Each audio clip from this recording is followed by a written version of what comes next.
Project risk management. Risk management is a very special area. If we were to talk about risk management in detail, it deserves a very, very long and extended course. There is a risk management credential by the Project Management Institute, and organizations hire risk management professionals just to address their project risks. We are going to review the risk management knowledge area so that you would have an idea of what each risk management process is all about.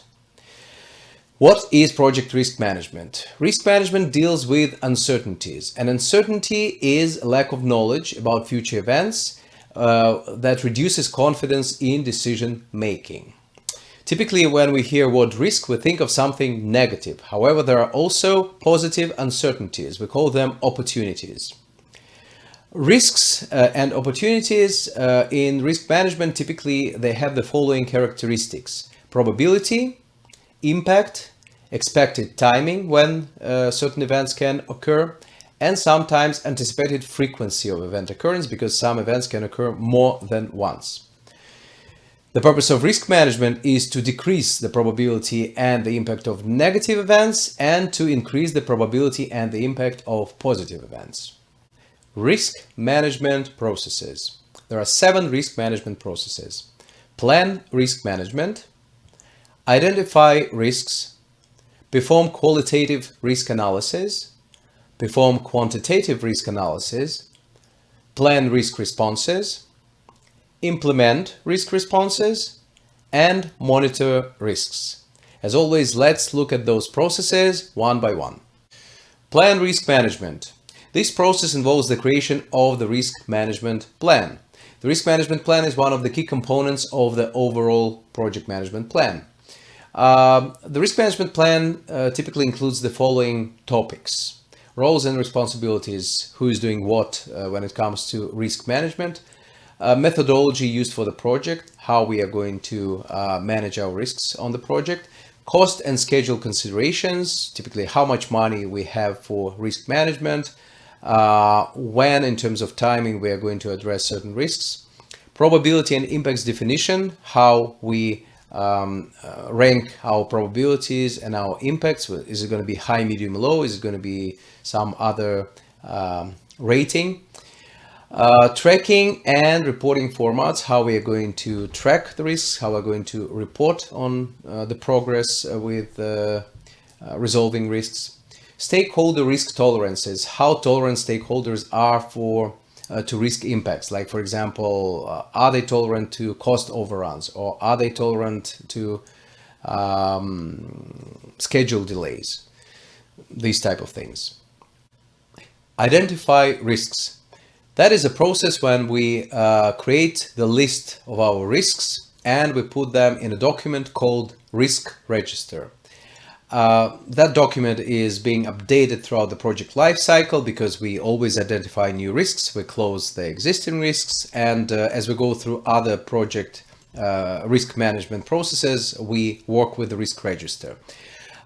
Who is involved in risk identification? All the stakeholders on the project. It is very important to make sure that everybody speaks about potential project risks, about potential threats, about potential opportunities. What are the techniques? Information gathering, like brainstorming, Delphi technique, root cause analysis. You can read about those techniques. We are not going to focus on them right now. It's a separate topic.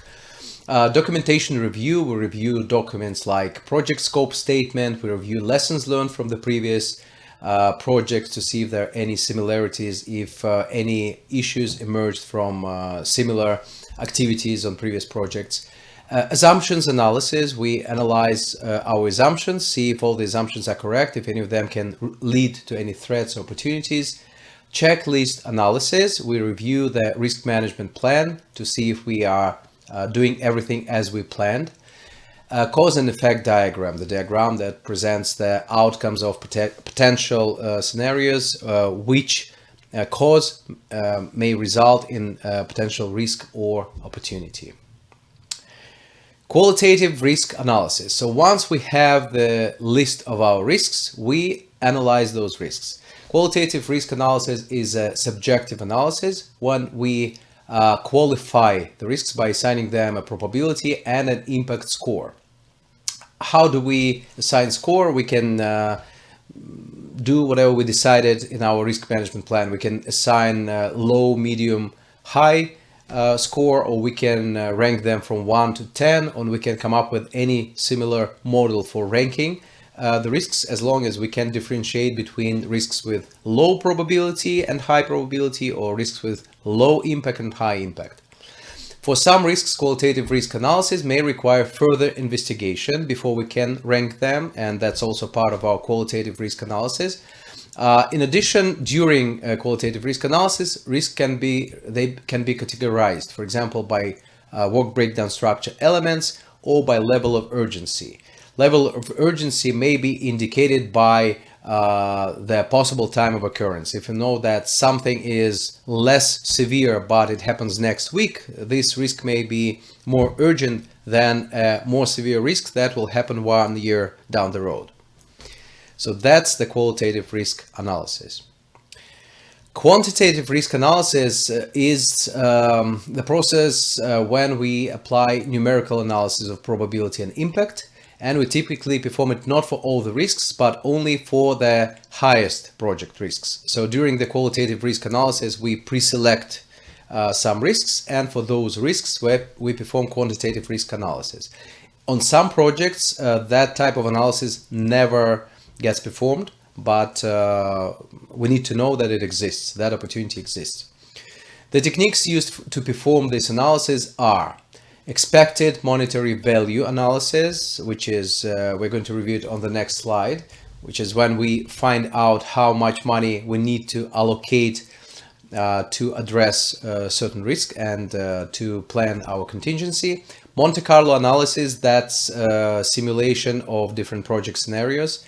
Decision tree, it is basically going through our potential future activities and making decisions and looking how much money we can lose or win in case of certain decisions. Delphi technique and others. So again, you can read about these techniques in detail. The common point is that quantitative risk analysis helps to determine the amount of contingency time and cost needed to address each of the risks. So for most important risks, we apply that quantitative risk analysis. Here is an example of expected monetary value analysis. So let's say we have risks associated with package 1, package 2, and package 3. We know that the probability of occurrence of the first one is 20%, of the second one 50%, of the third one 25%. And we assume that the impact, if certain risk becomes an issue, if a certain event happens, the impact could be $25,000 in the first case, $30,000 in the second, and $40,000 in the third case. So we calculate the expected monetary value or financial impact of that risk by multiplying the probability of occurrence and the impact. In first case, our expected monetary value will be $5,000. In the second case, $15,000. In the third case, $10,000. And this way we can plan how much of a contingency money we need to allocate in order to address those issues if they occur. This table summarizes the differences between qualitative and quantitative risk analysis. So the qualitative risk analysis is performed for all the risks that we identify. It uses stakeholder inputs to assess probability and impacts. And the ranking is assigned to qualify probability and impact values, low, medium, high, or from 1 to 10. Quantitative risk analysis is performed only for selected risks. It uses project models, mathematical and simulation tools to calculate the probability and the impact. And the outcome of the quantitative risk analysis is that it predicts likely outcomes in terms of cost and schedule and determines required contingency, not just ranking. It gives us the exact or calculated monetary and schedule values. Plan risk responses.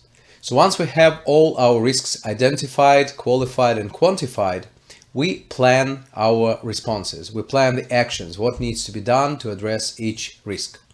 The options to address our risks are take an action to eliminate a risk, decrease the probability and the impact of a negative risk, increase the probability and an impact of a positive risk, take an action if risk happens, this is called contingency planning, or take an action if the contingency plan did not work, this is called fallback planning. As a result of risk response planning, we update the risk register and the project management plan. It is important to mention that the risk register, once again, I mentioned it already, but I say it again, it gets updated all the time. The risk register gets updated with the new risks that we identify throughout the project life cycle. It gets updated with changes to risk probability and impact. It gets updated with our response planning once we identify responses. Sometimes we change our response plan. Risks sometimes get closed and then they are closed in the risk register, and so on and so forth. So the risk register is the key document that we use in order to work with our risks. Risk response strategies. There are different strategies to address negative risks and positive risks. For negative risks, for threats, we have the following risk response strategies. Mitigate. Take an action to reduce the probability or the impact. Avoid, eliminate the cause of a threat and hence eliminate the threat itself. So for example, we know that there is a risk associated with certain activity. We say, you know what, we are not going to implement that activity. We are going to exclude it from our scope, and as such the risk goes away. Transfer the risk to another party by making them responsible for the risk-related activity or work package. So let's say there is a work package that is associated with the risk, and we say, you know what, we are going to keep it in scope, but rather than doing it ourselves, we refer that work package to our vendor, to the third-party vendor, and make them responsible for the risk, and let it be their problem how to address the risk. The strategies for opportunities are the opposite. They are enhance, take an action to increase the probability or the impact. Exploit, adjust the scope to make sure that the opportunity occurs. So let's say there was the activity that would lead to an opportunity was not in scope. We add it to the scope to make sure that it occurs. Or share. We can share it with a third party to achieve the best outcome. We know that if we do it ourselves, the opportunity may not occur, but if we share it with another party, the opportunity will definitely occur, or will occur with higher probability. One possible common strategy for all uncertainties, positive or negative, is accept. Just do nothing about it. So for threats, it can be done if stakeholders have high tolerances to risks. Monitor risks. This process involves frequent checks on the status of the risk log or risk register items. Risks may change over time. Some of them may disappear. Some of them may appear. In some cases, risk probability of occurrence or impact may change. As such, the severity of a risk may change. In some cases, the timing of a risk event may change. Something that we thought would only happen a month from now, all of a sudden, it may happen tomorrow. So we need to watch for that as well. In order to monitor risks, we conduct audits and stakeholder meetings to make sure that our risk response plans are up to date, that the risk ranking is relevant to the present situation, and that the risk log stays intact. And this concludes our risk management lesson. Thank you very much for watching. See you soon.